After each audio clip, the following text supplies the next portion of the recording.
Okay, this is the second part of taking the square root of both sides, solving by it, and really taking a look at what happens when the right-hand side happens to be not a perfect square. So how do we deal with that?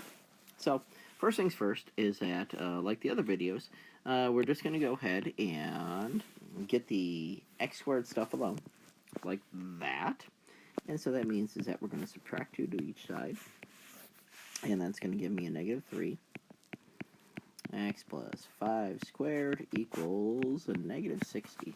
And then I'm going to, according to the previous video, divide off the -3, and that is going to give me x plus 5 equals, and now I have a negative divided by negative, and that's going to give me 20. Now, here's the deal, is that I'm going to take the square root of both sides to undo the square root. However, it looks like I have a non-perfect square on the right-hand side. That means is that it's not a nice number. So, before I go any further, I have to go ahead and break down the square root of 20. So my right-hand side is going to go ahead and be simplified out so I can solve the equation a lot easier. So, let's go ahead and on the right here, break down the square root of 20.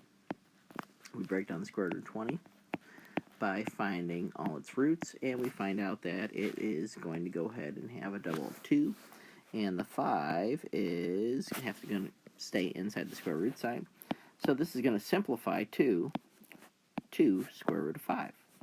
So on my next line, I'm going to go ahead and say x plus 5, because the square root undid the square sign on the left-hand side, and we're going to get plus or minus 2 square root of 5. And so, to deliver the final answer, what we're going to do is that we're going to subtract 5 from both sides to get x all by itself, and we're going to do something. I'm going to back out that color because it's hard to see, and I'm going to subtract 5 from each side. And watch where I put the -5 so it ends up reading nicer. So these 5's go out, and I end up with x equals, and then a -5, I'm going to put this out in front, followed by the plus or minus 2 square root of 5. And this is going to be our final solution.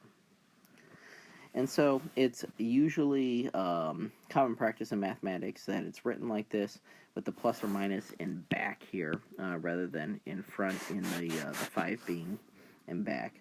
So, at any rate, that looks like it has 2 answers, albeit they're very, very irrational because of this -5 right here. And but it's okay to leave your answer like that, because we just get some decimals, and unless we're graphing them, we really don't have a whole lot of need for them. So, at any rate, thank you for watching, and that's how you do that.